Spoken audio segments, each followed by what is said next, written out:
Hi, everybody. I'm Jim Rohn. What a pleasure it is for me to come and visit with you for just a few minutes here today. Tell you briefly a little bit about my story and share some ideas that might be beneficial. I've lectured in some high school classrooms in California and Arizona and some universities and colleges, Pepperdine University, San Diego State, Arizona State University. And so I've had a chance to talk to kids that are interested in themselves and interested in their future, interested in America, interested in what they can do with their lives, and listening to stories that might be beneficial. And I don't have a chance to, visit all of the schools and universities around the world, so this is a great chance for me by video to have a chance to tell you my story. Just briefly, let me tell you my story. I grew up in Idaho, farm country. My father still lives on the old homestead where I grew up, southwestern Idaho. He'll be 91 his next birthday, and I'm very proud of him. I went to high school. I graduated. I went to college 1 year. Halfway through my second year, I decided I was smart enough, so I quit. One of my major mistakes. I should have stayed in school. But I thought, heck, I'm smart enough to get a job. And back then I thought, that was it. If you're smart enough to get a job, what else would you need? Found out later, a big mistake. But anyway, I quit school at age 19, went to work. A little while later, persuaded a beautiful young lady to marry me with a lot of fancy promises. And fortunately for me, we got married. A little while later, I started my family. And I'm out there working hard, doing the best I thought I could. But year by year, I kept falling a little further behind, buying a little more than I could conveniently pay for on time. And the creditors are finally starting to call saying, hey, you told us the check was in the mail. I'm not feeling at all good about that. About age 25, I've got pennies in my pocket, I've got nothing in the bank, and way behind on my big mouth promises to my family, and wondering what could I do to make my life better. I was willing to work hard. That was not my problem. But I just wasn't making the progress I wanted to make. And then good fortune came my way. Sometimes it's difficult to describe good fortune, why something remarkable happens to you at a particular time. One of my friends says, well, hey, things don't just happen. Things happen just. And maybe that's it, I don't know. But my good fortune was I had a chance to meet a very wealthy man. His name was Mr. Schoaf, Mr. Earl Schoaf. A friend of mine had gone to work for him, and he started telling me about this man. He said, you got to meet this man. He's rich, but he's easy to talk to. And he's got a remarkable philosophy of life. And he kept going on, and I thought, well, I've got to meet this man. So shortly after that, I had a chance to meet this Mr. Schoaf, and I was impressed. He was rich.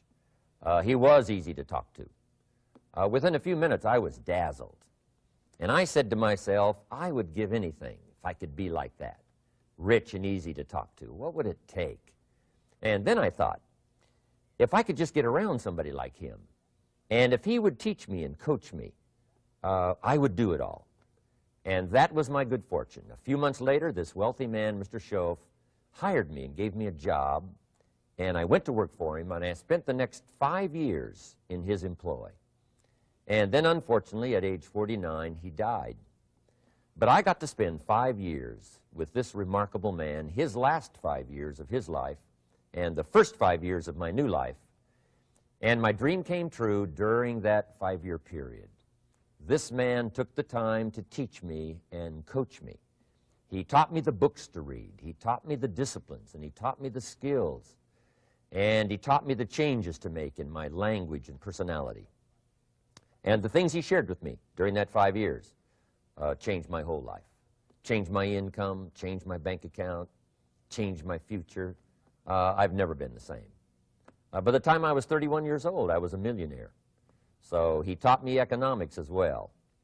So how lucky can you get to meet the right person at the right time who takes the time to share with you ideas that can change your life?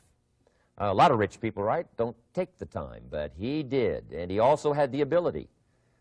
Some people want to share their experiences, but they don't quite know how to say it. But he had it all, and he used language that I could understand, and those ideas greatly affected my life. I wish he was still alive today. If he was, I'd be calling him today one more time, thanking him for the time he spent with me sharing his life and his experiences that so dramatically affected my life. Then, how I really came to be invited to speak to you today. 30-plus years ago, I was living in Beverly Hills, California. And a friend of mine one day said, "Jim, you've got to come and tell your story to my service club." He belonged to the Rotary Club. And he said, "I know your story. Idaho farm boy makes it to Beverly Hills." But he said, "I know my club members would love to hear your story. Would you come and at our breakfast meeting and tell your story?" And I said, "Okay." So I arranged a little talk, went and shared my story that morning, and guess what? They liked it. And my phone rang. Another club called and said, "Would you come and tell us that story?" My phone rings. Another club calls, said, "We've heard about your story. We have a luncheon meeting. Would you come share your story?" First thing I know, I'm spending a little piece of my time giving these breakfast talks and luncheon talks. And then one day, a man who heard my talk about 3 times said, "Would you come and talk to my management and salespeople?" He said, "I've got this little company going, and he said, if you would spend some time talking with my management and salespeople, I'd be happy to pay you." And I thought, wow, wouldn't that be something? Tell my story and my experiences and get paid? He said, "I'd be happy to." Little did I know, that was the beginning of a whole new, brand new adventure for me in sharing my story in speeches and talks and seminars and lectures. And now this business, it's become one of my most flourishing enterprises, takes me around the world. I went to many countries just this year, had my largest audience early this year in Spain, 12,000 people, 10 different languages being translated at the same time, the whole audience with the earphones on. It's interesting when you lecture with multi-languages. You know, when you hit the punchline, you know, the Spanish laugh first, and then the French get it, and then finally the Italians get it, and last the Germans finally get it. And then I say, "Hey, the Germans finally got it. I guess we can continue." You know, some languages take longer to translate than other languages. But what an exciting adventure for me. I was in Israel this year. I lectured in France, my first trip to Prague, Czechoslovakia, Lisbon, Portugal. Last year I was in London lecturing. Happened to be there the same night Pavarotti was singing in London. So, big dilemma for the people in London. Shall we go see Jim Rohn or shall we go listen to Pavarotti? Well, I must admit he had more people than I did, like 150,000 more. He did a free concert in Hyde Park, and they expected 250,000, but only 150,000 showed up because it rained. And they all got soaked from Prince Charles on down, but they sat in the rain and listened to Pavarotti. I would have been happy that evening, right, to cancel my seminar and go sit in the rain and listen to Pavarotti. Anyway, he and I have agreed now not to appear in the same city on the same day anymore. Not really, but how exciting for me to be able to travel all around the world and share my story. And then especially to have this chance today to come and visit with you. And when I get a chance to speak at a high school class or a university class, I'm always excited about it. I'm limited in time, so I wanted to use this way to come and share my story with you and some ideas that might be helpful in your career for the future, in your now busy life as a student, and then wherever you find yourself in the years to come. Some of the things I'm going to share with you, I want you to remember for a long, long time, because the ideas I want to translate for you drastically affected my life. And if I can share now and affect your life, and you write me a letter or tell me in person someday, "Mr. Rohn, I listened to your video and I watched it carefully, and sure enough, some of the ideas that you shared greatly affected me, and here's what's happened to my bank account, here's what happened to me in school, here's what's happening to my future," that'll give me great, great satisfaction. So the man who shared with me ideas that changed my life, I want to share with you 3 of those basic subjects. When I met him, I was 25 years old, and when I first got acquainted with him, I used a lot of excuses as to why I wasn't doing well. And he said, well, tell me a little bit about your story. And I told him, you know, I was behind on my bills, had pennies in my pocket, and nothing in the bank, that I was embarrassed about being behind on my big mouth promises to my family. And then he gave me one little simple phrase that really forever changed my life. And here's what he said: Mr. Rohn, if you want the future to change for you, you've got to change. And he said, if you don't change, the next 6 years of your life is going to be just like the last 6. You'll still be behind on your bills. You'll still be behind on your promises. But then he gave it to me in the form of a promise. When I was 25 years old, I've remembered it all these years, and I've shared this promise now with probably over 3 million people in the last 30-plus years. And it's going to be valid for you, so listen carefully to this promise. My teacher said to me, young man, if you will change, everything will change for you. If you will get better, everything will get better for you. What a clear message that was for me. He said, if you'll change your philosophy, if you'll change your habits, if you'll refine your thinking, if you'll change and accept some new disciplines, if you'll turn the corner where you've been in the past, go for a new life for the future, he said all kinds of remarkable things will happen for you if you will change. Before I met Mr. Schoaf, I used to cross my fingers and say, I sure hope things will change. I was hoping the government would change and the tax structure would change and that my boss would change and pay me more money. I was hoping that, you know, economics would change and prices would come down. And I was hoping that circumstances would get better. And then I discovered from my teacher that those things are going to continue the same. In fact, all of those things that happen to us is kind of like the wind that blows. And the wind blows on us all. In fact, in America especially, the last 6,500 years of recorded history, we've got probably the most favorable wind that's ever blown. Economics and circumstances, living in a free country, democracy and freedom, an excellent economy. Sure, we struggle at times, but compared to the rest of the world in the last 6,500 years, we've got the best wind ever. But if you just let the wind blow, I'm telling you, it won't take you where you want to go. All of us must use this wind to take us to the dreams we've got, to the equities we want, to the money we want, to the income we want, and to all the things we want our life to have. This is where we want to go, and we've got a good wind, but we must not leave our future just to the wind, just to the economy, just to the structure of the way things are happening today. Here's what we must learn to do, and that is set a good sail. And if you'll learn to set a good sail, and that's what my teacher taught me in those early days. He said, Mr. Rohn, the wind is going to blow however it's going to blow. Politics are going to be politics, and the economy is going to be the economy. And however it turns out, that's the way it's going to be. What you must learn to do is not to wish for a better wind. That's naive. The key is to wish for the wisdom and the skills and the learning so that you can set a better sail. And so that's what I did at age 25. I went to work not on the economy. I went to work not on the community.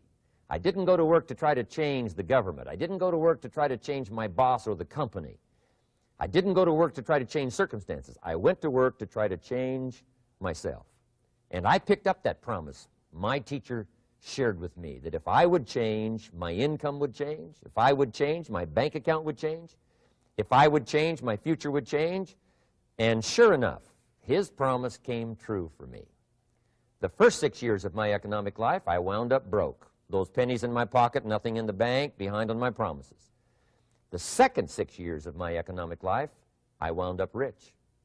But interestingly enough, the second 6 years of my economic life, the government was about the same and the economy was about the same. You know, the companies were about the same. What they paid was the same. Circumstances around me were the same. You know, my negative relatives were the same.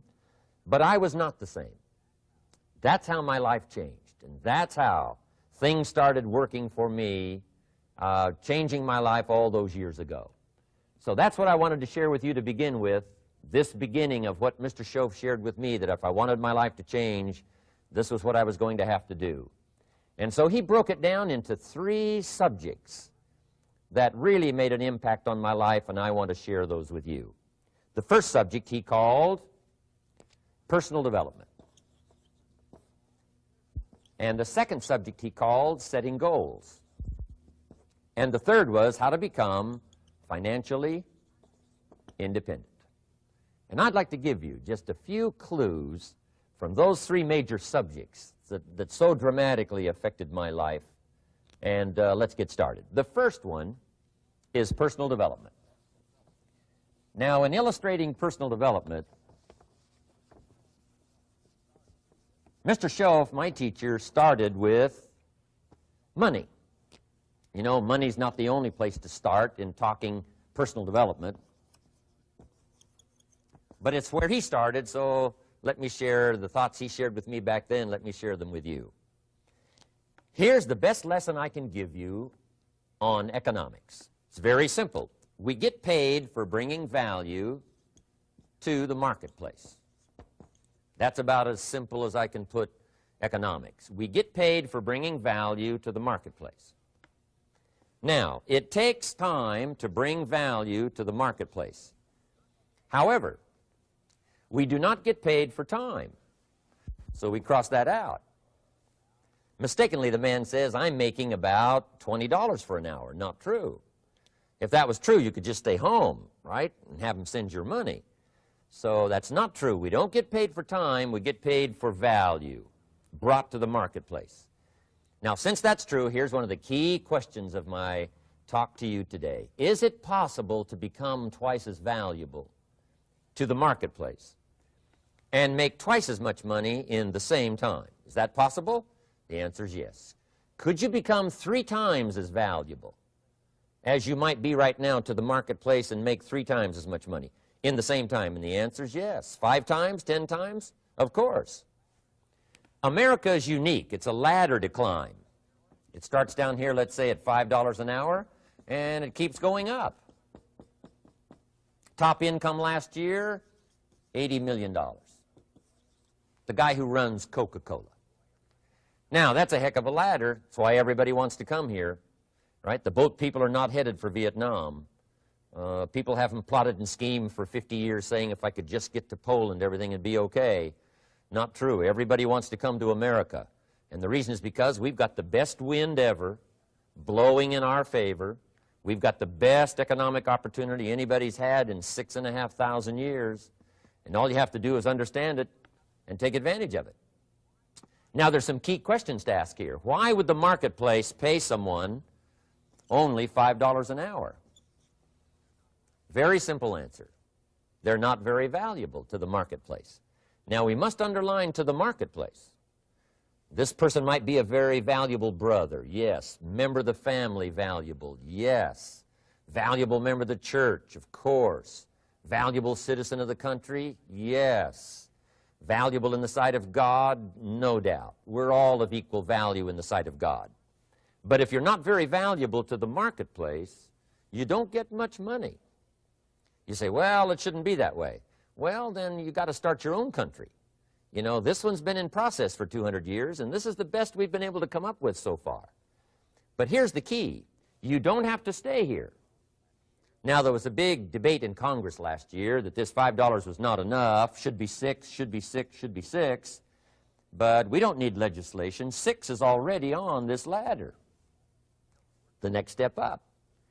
You know, if you work for McDonald's, they'll pay you $5 an hour to take out the trash. If you whistle while you take out the trash, they'll pay you $6 an hour. So we don't need legislation. You just need to take lessons on how to whistle. Have a good attitude. Now, as you begin to climb this ladder, why would the marketplace pay some people $50 an hour? Answer, evidently, they must be more valuable to the marketplace. 10 times more valuable. And is that possible for someone to be 10 times more valuable and earn $50 an hour instead of 5? And the answer is yes. That's what America is all about. Now, why would the marketplace pay some people $500 an hour? Evidently, this person must be much more valuable to the marketplace. That's what's important to understand, to the marketplace. And would the marketplace pay one person $80 million for 1 year's work? And the answer is, of course. If you helped a company make $1 billion, would they pay you $80 million? I'm telling you, it is possible. And that's why America is so exciting. That's why this financial ladder is so exciting. It's possible for all of this to come true for all of you, no matter where you start. As a student in school, just getting started out there in the workplace, this is all possible for you. Now, Mr. Schoaf gave me the clue on how to climb this ladder as high as I wanted to climb. Now, we're talking primarily economics here. There's a lot of other ways to become valuable to your family, valuable to your friends, valuable to the community, valuable to the team, right? Valuable to the team effort, valuable to the concert. But here's what he said to me. In climbing this ladder economically, all you have to do is work harder on yourself than you do on your job. Once I heard that, it made sense to me. I kept hoping that everything else would change around me, found out that if I went to work on myself, worked on my skills, worked on my language, if I became better than I was each year, if I grew in skills and language and vocabulary and competence, then I would become attractive to the marketplace. Not very long ago, a company called me and said, Mr. Rohn, we're expanding internationally. We'd like to have a bit of your expertise to help us. Would you give us a bit of your time? We'll add some millions to your fortune. And I said, okay. And I thought later, isn't that interesting? They would call me. Then my second thought was, of course they'd call me. Who else would they call? I can get the job done. Now, what a contrast for me, farm boy from Idaho, raised in obscurity, parents of modest means, broke when I was 25. How come I would get a telephone call and someone offer me a lot of money to help them in expanding around the world? Simple answer, evidently. Something happened to me between age 25 and where I am today. And I can tell you where it all started. From my teacher, Mr. Schoaf, who said to me, we don't have to change what's going on out there. That's the wind that's blowing. All we have to do is change what's going on in here. And now there's several ways to do that on personal development. And let me give you those ways. Here's the first one. We must learn from personal experience. Pretty simple. Learn from what happens to you. Take a look back over the last few months. Did you make some mistakes? How could you correct those for the future? Take a look back over the last year. Have you done it right or done it wrong? Let's correct it for the next year. Learn from your personal experience. Mr. Schoaf asked me when I first met him, he said, Mr. Rohn, how are you doing? You've been out there now 6 years. And I said, I'm not doing very well. He said, I suggest you not do that anymore. What a simple, swift analysis to my situation. He said, if you keep doing it, the next 6 years will be like the last 6. You don't want that to happen. Let's make the changes. So learn from your personal experience. Now, here's number 2, why I came to share this video experience with you today. And that, I call it OPE, other people's experiences. That's me, other people. That's your teacher, other people. That's your friends and colleagues, other people. The people you meet that can pass along to you their experiences, what's happened to them, the mistakes they made, how they corrected them, how they changed their health and changed their bank account and changed their income and changed their future. That's it, other people. Now, there's 2 kinds of people to learn from. One is failures. It's too bad failures don't give seminars, right? That would be valuable. Bring your notebook, have them tell you how they lost it all and threw it all away, threw their health away and threw their friendships away and things didn't work out well. That would be valuable. But now then we must also learn from positive, people that have done well. They've got the health, and so we ask them, how did you become so healthy? They've got the skills, so we ask them, how did you become this skillful? They've got the income, so we ask them, how did you get here in such a short period of time? So now here's what's important in personal development. In learning from other people, we learn, number 1, by observation. We learn what we see. We watch people that are successful in what they do. In sports, we watch their disciplines. In business, we watch their disciplines. by observation, what we can see. The reason I created this video is something that you could see someone's experiences translated for you. Second, we learn by what we hear. I've got some of my lectures on cassette tapes, so you know you can take them with you wherever you go and learn by listening. Turn your car into a mobile classroom and listen. And then listen to the sermon on Sunday morning. Listen to the lectures. Listen to the teacher. Listen to someone who's got something good to say. And then number 3 is vitally important on personal development, and that is read all the books you can possibly read in your lifetime. Mr. Schoaf got me started on my library. I've got one of the better libraries. Haven't read everything in it, but I feel smarter just walking in it, my library. At least I was smart enough to buy it. Now I got to be smart enough to read it. And then, of course, I got to be smart enough to decide what's valuable and then do it. But this one is very important. Become a good reader. Some books that helped change my life. Mr. Schoaf recommended, of course, the Bible. And my parents made sure I was a pretty good scholar by the time I was 18. That's been so beneficial for me, drawing from those illustrations, reading about those stories, people who made it and people who didn't make it, and what the difference was. And then other books that helped to really change my life. One called Think and Grow Rich by Napoleon Hill. And then a book that helped me become financially independent by the time I was 31. And that book is called The Richest Man in Babylon by George Clason. And I'm going to share a little bit of that book with you when I get to financial independence today, our 3rd subject. But I started reading the books, attending the classes, making sure that I got in front of people that had something good to say. And then I started keeping a journal. One of the major things my teacher taught me was to keep a journal. He said, don't trust your memory. If you hear something good, just make a little note and write it down. Now, at first I took, notes on pieces of paper and torn off corners and backs of old envelopes. And it didn't serve me well, thrown in a drawer. Then I learned to keep a journal, a bound copy of all my notes. So I would suggest you do the same. Things that impress you, a poem that impresses you. When you attend a class, some of the ideas that impressed you, jot them down. You read something in a magazine, right? Some ideas. Take those out, put them in your journal. Keep a good journal the rest of your life. This will serve you well. My journals make up a significant portion of my own library. And if you saw my library and saw my journals, I tell you what you'd have to say. This is the library, and these are the journals of a very serious student. No wonder Mr. Rohn is invited to lecture and speak on his experiences around the world. So I want the same thing to happen to you. Value captured that you can resort to later, go back over it and review it, and let it become valuable to you. So that's my first subject, personal development. Work harder on yourself than you do on your job. Develop the skills, learn the lessons, take the classes, absorb all that is being taught to you these days. And then later on, of course, you can sort it out, what's valuable to you and how to refine it for your business and for your life and for your future. But the main thing is to get it and start this process of personal change, personal development.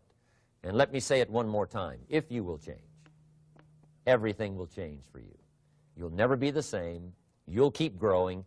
As you look back on a few months, look back on a few years, you won't believe the progress you can make economically, your relationship with your family, your friends, and whether you're in sports or economics or whatever. I'm telling you, that whole process of committing yourself for personal change, personal value, can really make your life unique and worthwhile.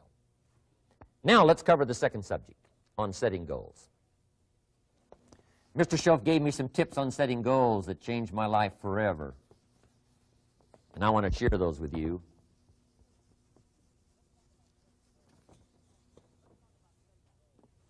So let's talk about setting goals, and I also want to tie it to personal development, and you'll see how I'm going to do it as I progress here. Setting goals. We need to take a look into the future. There are 4 things to consider in terms of attitude. One is how you feel about the past. Best advice I can give you on that is treat the past as a school. Let it teach you the mistakes you've made, the things that went wrong, the things that didn't work. Don't use the past as a burden to carry, and don't use the past as a club to beat yourself to death. Past losses, past failures, past mistakes. But let the past be a school. Tough school maybe. We've all been through some tough stuff. So if you feel good about the past, draw from it for experience and let it teach you. Then next is how you feel about the future. We've got to have the future well designed. The future is called the promise. And here's what we teach in our leadership series. The promise of the future can be an awesome force for your own future. The promise of the future, designing the future. There's two ways to face the future. One is with apprehension, and the other is with anticipation. I promise you, in my travels around the world, most people face the future with apprehension. And here's why. They don't have it well designed. They've sort of left that up to someone else to fix. But here's the best way to face the future, with anticipation. And you can face the future with anticipation if the future is clear, if the future is well designed. And I would like to have you consider some thoughts with me that help me to really change my future by giving it some thought and some consideration. And here it is. In setting goals, it's very simple. Number one, decide what you want. You just take a little time. You sit down and say, what do I want? What kind of skills do I want? What kind of income do I want for the future? What would I like? Where would I like to go? Places I'd like to visit. Habits I'd like to acquire. Skills I'd like to have. You just take a little time to think about what you want. Economics, friendships, people you'd like to meet, places you'd like to go. You just take some time. And then I suggest, when you've thought about what you want for the future, make a list. Just jot it all down. It's really a very simple process. And then here's number three. Keep all the old lists. I'm telling you, this served me so well, keeping my old list of goals. I look back now 10, 20 years ago at goals I set, lists I made, and I smile now because here's what I thought was so important, 20 years ago. Now some of those things aren't even on my list. I've got a new list. I've grown. I've changed. I've matured. But I give you that advice. Decide what you want. Number two, write it down. Number three, keep the old lists. And then here's number four. When you get something that's on one of these lists, check it off. Part of the fun of having a list is checking it off. And then if you can add some drama to checking it off, see, that's what really helps. I set a goal to go to Spain many, many years ago. And when I finally made my first trip to Spain, I had that journal with me that had that list in it. And while I had my journal on my lap, waiting for the wheels to touch down in Madrid, I waited until the wheels touched the runway, and I checked it off, just adding a little drama. So part of the fun of having a list is checking it off. Now, here's what's important about the lists and designing your future. If the future gets clear, the price gets easier. Because you got to remember, for every promise, there's a price to pay. Everybody's got to pay the price. Everybody's got to do the deal. Everybody's got to do the disciplines. Everybody has to pay. But here's what I've discovered. If the promise is clear and powerful, the price is easy to pay. The price is some classes. The price is a few books. The price is a few disciplines. The price is finding something that'll make your life better, make you grow, make you change, make you develop. So the first part of the key is to design the promise. Then, what is the price to pay? I'm telling you, the price will be easy. Anybody in my audience can pay it, no matter where you are, where you come from. Color doesn't matter, religion doesn't matter, where you grew up doesn't matter, circumstances don't matter. I'm telling you, if you'll make the promise of the future clear for yourself, the things you want, the places you want to go, the things you want to have, the person you want to become, the skills you want, the homes you want, the future you want, the friends you want, all of the values of life that you could possibly want.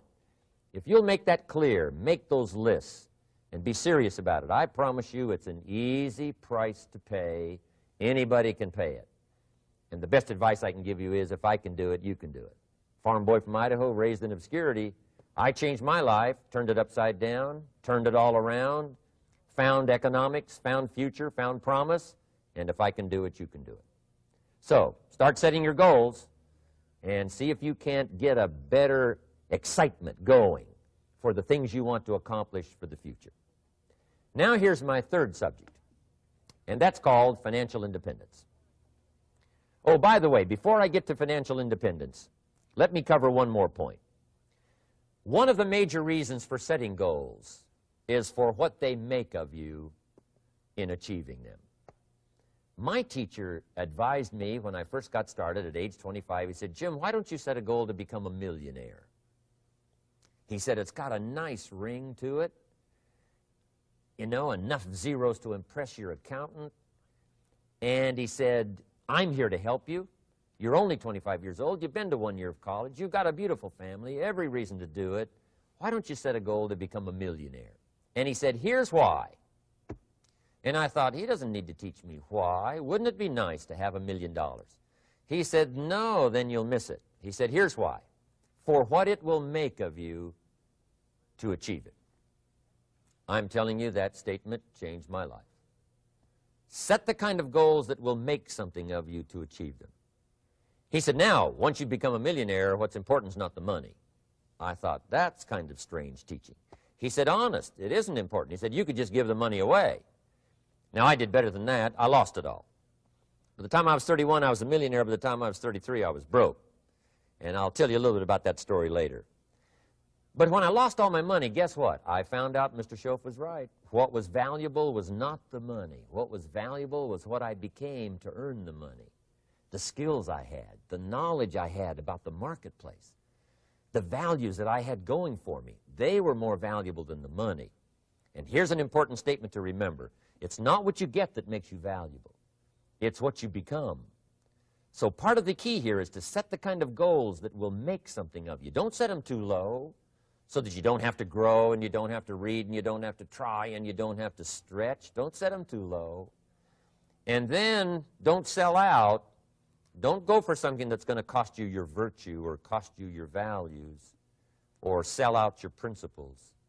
There's a good middle road here to follow. Goals that will inspire, goals that will help you grow, change, develop, and become better than you are. Okay. Now let's talk about financial independence. How to become rich by 40, 35 if you're extra bright, much sooner if you find an opportunity like I did. Let me show you how I did it. Financial independence.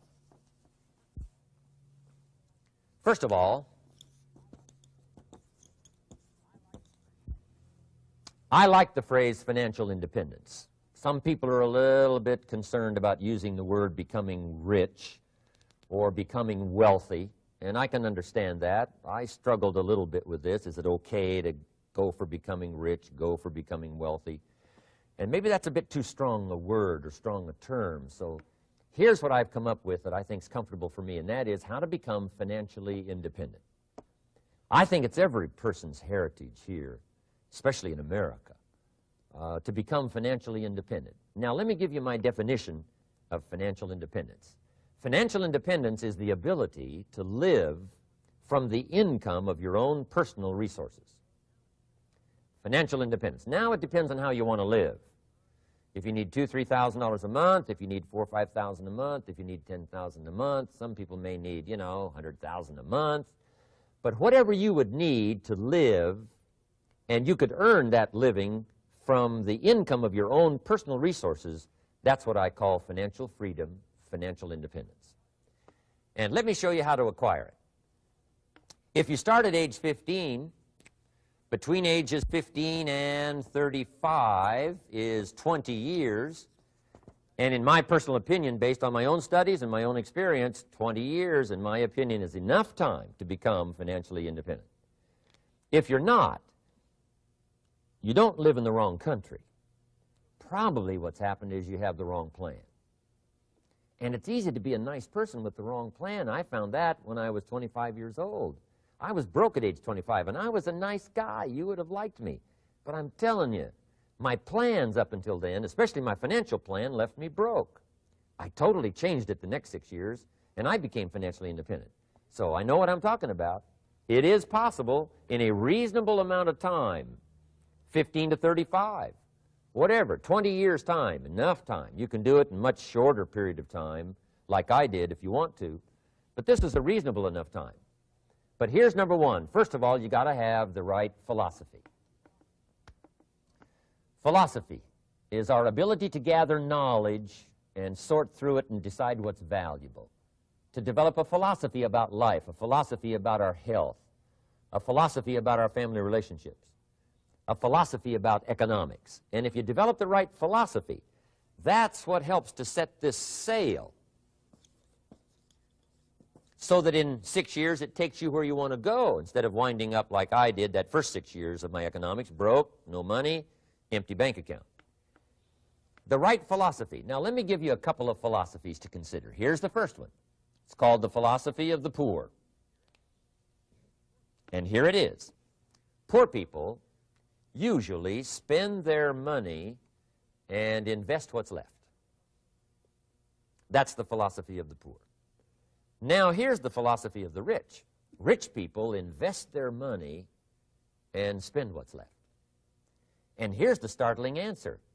It really doesn't matter what the amount is. What's most important is not the amount. What's really important is the philosophy. So I would ask you to adopt this philosophy of spending after you have invested. Invest first, then spend. And I've got a little formula that I'm going to share with you. Now, what should a child do with a dollar? I mean, there's a lot of debate going on, I'm sure, across the country on what a child should do with a dollar. Here's one opinion. It's only a child and it's only a dollar. What difference does it make? Well, in my opinion, it makes all the difference in the world. A person's economic future starts with a child with a dollar. Somebody says, oh, no, you're only young once. Let him spend it all. Well, when would you hope that would stop? Somebody says, well, wait till he's 50 and broke like me, and, and then he'll learn. Well, no, we don't want to wait that long. If I would have known earlier than age 25, I would have changed. In high school, if they would have had classes called Wealth 1, Wealth 2, I'd have taken both classes. I would not have waited until age 25. So, the earlier the better. So, what should a child do with a dollar? Here's the simple premise to begin with. Don't spend it all. And if a child wants to spend the whole dollar, you got to say, hey, don't spend it all. Don't spend it all. They'll say, why not? It's my dollar. I earned it. You say, I know you earned it, but don't spend it all. They'll still say, why not? Say, let me show you why not. So you put them in your car, take them to the other side of town, and show them where people live that spend the whole dollar. You just drive them around. Kids learn best by visual. Just drive around and say, would you like to live here? Kid says, no. Would you like to live like these people live? Kid says, no, no. Then you can't spend the whole dollar. So, kids will get the message. So, take them to the other side of town, show them around, unless you already live there, and then just show them around. Anyway, don't spend the whole dollar. Now, let me give you my best view of what to do with a dollar. And I promise you, if you started at age 15, now if you're over 15, right, you've still got plenty of time. You still got 20 years. If you're 30, you've still got 20 years. I mean, you still got plenty of time to start what I'm about to share with you. What to do with a dollar. Here's my first bit of advice. Never spend more than 70 cents. Never spend more than 70 cents. Now, you got to pick some number, and the number you pick is going to be determined by your philosophy. It's going to be determined by what you've been taught or your experience teaching yourself. When I first met my teacher, Mr. Schoaf, I was at about 110% of each dollar. I'm down at budget finance, hawking my furniture and my car one more time. And then I learned a whole better formula for financial independence. Number one, don't spend more than 70 cents. Now, kids say to me, well, okay, what do I do with the other 30 cents? And here's what I teach them. 10 cents for charity. Charity or church, or helping people that can't help themselves. 10 cents to support worthy projects. Projects that you feel good about. 10 cents out of every dollar. It's called being generous with part of what you've taken out of society. Now, in my opinion, nothing teaches us character better than generosity. No class, no teacher, no book teaches character better than generosity. And the best time to start is when the amounts are small. And I know if kids learn these lessons well, they'll give a dime out of a dollar, help people that can't help themselves, support worthy projects. Or if you belong to a church, they teach tithe, piece of. That's very important. Now, because when the amounts get larger, sometimes it's a little more difficult. You know, giving 100,000 out of a million, someone says, oh, if I had a million, I'd give 100,000. I'm not sure. That's a lot of money. So the time to start is when the amounts are small, 10 cents out of the dollar. Okay, next 10 cents I call active capital. Active capital means do something to make a profit. Active capital. Set aside a portion of your income. Wages are okay, but I'm telling you, wages will make you a living. Profits will make you a fortune. So set aside part of your income as capital, called active capital. Any kind of project you can possibly think of, you can possibly come up with. I'm going to write a new book, I think, for kids. I think the title is going to be, Of Course Kids Should Pay Taxes. It's kind of an interesting title. In California, kids do pay taxes. When a child walks into 7-Eleven, buys something that costs $1, the proprietor says, give me 7 more pennies.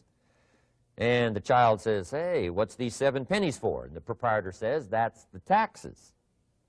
Kid says, well, hey, I'm only 8 years old. Proprietor says, congratulations, you're my youngest taxpayer. Give me the money. So in California, where I live, kids do pay taxes. Big question is, should they? And my book will answer that question. Of course, kids should pay taxes. Nothing is for free.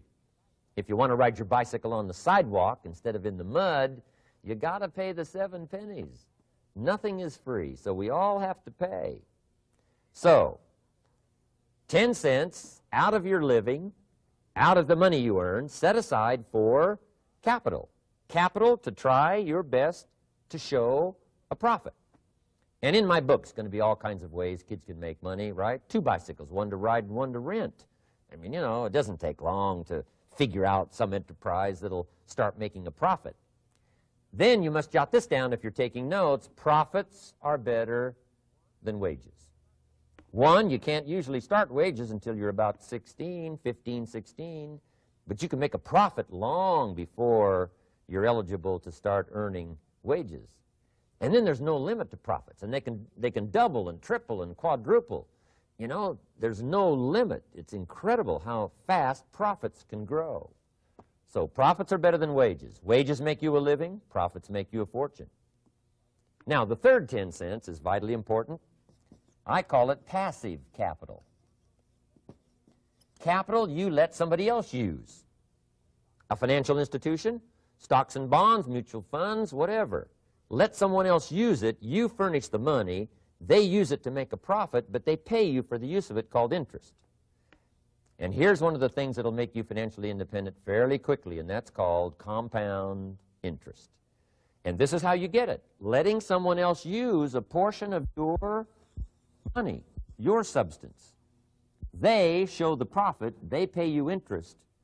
And this passive capital, I'm telling you, over a sustained period of time, if you'll develop this little 10, 10, 10, and 70, especially starting at age 15, I'm telling you, by the time you're 35, you will be financially independent. You'll have the ability to live from the income of your own resources. And then one more point on passive capital. There's a Bible philosophy. I'm an amateur on the Bible. But there's a Bible philosophy that teaches the borrower is servant to the lender. And if you want to be in a powerful position as you grow older, finally when you become mature, maybe have your own business, things have worked out for you for the future, the position you always want to be in is the power position, and that's called the lender. The lender is the power position. So if kids learn early enough, and then you ask them what they'd like to be when they grow up, I'm telling you, once they understand, they'll say, well, one of the things I want to be is one of those lenders. That's the power position, not the spender. No, you'll be pitied the rest of your life if you just become a spender. You got to become a lender. And I think this is one of the formulas to follow. 10 cents out of every dollar. Let someone else use it. Be the lender, power position. Then try to show a profit. Can't we teach our children how to take $1, search the neighborhood, find a broken wagon, pay $1 for it, bring it home, You know, clean it up, sand it until it's clean, paint it red till it shines, straighten out the wheels till they're true, take it back to the neighborhood, sell it for $5. Anybody can do that. Now, does the child deserve $4 profit? And the answer is yes. Society now has a mended wagon. And that's what America's all about. Finding something, touching it, making it better, making a profit, taking part of your resources, helping people who can't help themselves. Let someone else use it to make a profit. Some projects require more capital than one person has. Exciting. And then let them pay you for the use of it. America's had this philosophy now all these years. Communism has taught all these years capital belongs in the hands of the state, not in the hands of the people. We've been teaching all these years capital belongs in the hands of the people, not in the hands of the state. And we turned out to be right. Capital in the hands of the kids, capital in the hands of the people. Enterprises that make a profit, enterprises that grow. It's the hope of our future. So that little simple formula, I hope, will help you. Now, one more key on financial independence, and that is attitude. Attitude. Here's number one. I used to say, I hate to pay my bills. My teacher straightened me out on that. He said, let's see, Mr. Rohn, what you hate to do is pay $100 on an account and reduce your liabilities and increase your assets. I said, well, no, not if you look at it that way. He said, well, it all depends on how you look at it. So wouldn't you love to pay your bills, reduce your liabilities, increase your assets? You got to have that kind of attitude. I found out the same attitude about taxes. I used to say, I hate to pay my taxes. And Mr. Shove said, well, that's one way to live. But don't you understand? Taxes is how we care and feed the goose that lays the golden eggs. Wouldn't you want to do your share? Someone says, yes, but the goose eats too much. Probably true. But hey, we all eat too much. We all need to go on a diet. Better a fat goose than no goose. So I finally became a happy taxpayer. Now, I think taxes are too high, so I'm working to get taxes lowered for our economic future. But then whatever they turn out to be, I gladly pay and do my part, because that's what makes the whole system run, each of us doing our part. Now, I want these three subjects to be valuable for you. I want them to have meaning for you. I want you someday to be financially independent. I want you to have the personal development so that you feel good about yourself. If I had a chance to meet you someday, I'd like to have you show me the list of goals that you got started and say, Mr. Rohn, here's some I've already checked off. Here's the books I'm reading. Here's what's happened. I'm developing the skills. I'm better this year than I was last year. I've got more self-confidence. My skills are developing. That's what I want for you, and that's why I took the time to come and share in this video message with you. I do seminars all around the world, but this is one way that I can reach out and touch you in case you can't come to my seminars wherever I am. Maybe this video will reach you somewhere, and it'll have an impact on your life. And what I'd like to do is later hear about it, a letter, phone call, or to have a chance to meet you in person. And now I'd like to leave you with these 4 questions called questions to ponder. These questions were valuable for me, and I want to make them valuable for you. Here's the first one, why? We all ask why we should work this hard, why take that many classes, why go to school that many years, you know, why take the notes, why read the books, why work that hard, why put yourself through the push-ups and the disciplines, why? Good question, why? Best answer to why, I think, is the second question. Why not? Why not see how many books you can read, how many classes you can take, how many skills you can develop? Why not see how valuable you can become to the marketplace and to your friends and to your family? Why not see what you can make of yourself? Why not see how far you can go, how much you can see, how much you can earn, how much you can share? Why not? That's the heritage all of us have, in America especially, is to see what we can make out of our lives now that we've been given this extraordinary opportunity. Now, my third question I'd love to ask you in person. But since I can't do it in person, I want to ask it of all of you. But I want you to take it personally. And my third question is, why not you? Why not you with good self-esteem? Why not you starting to change and setting goals? Why not you starting to make progress toward financial independence? If I can do it, you can do it. I wished I had a lot more testimonials here today besides mine. a whole steady stream that would come by and tell you their story. Someone who started with nothing, finally run a big enterprise. A mother who was on welfare, now she owns her own business. In addition to my story, I wish I had a lot more. And if all of them told their story, guess how they would probably wind up their story? They'd probably say, just like me, why not you? If we can read, you can read. If we can change, you can change. If we can figure it out, you can figure it out. If we can turn it around, you can turn it around. There isn't anything you can't accomplish. That's what those testimonials would say. And so I want to say it to you personally. Why not you? You've got the brains. You've got the stamina. You've got the vitality. You've got the interest. You've got your life ahead of you. You've got the future. You can do it. If anybody can do it, you can do it. If one of us can do it, hey, we all can do it. And now here's my last question. Why not now? This is a good time as the 20th century starts to wind down, a few more years as we get ready for century 21. What a good time to set your goals, work on yourself, work on your skills. What a good time to get it together. What a good time to start this process. Personal development, growing, changing, developing, having a good plan for your money and for your life and for your future. Why not now? And I hope I have a chance to see you one of these days and share with you the experience, the reaction, the response you might have had from my message today.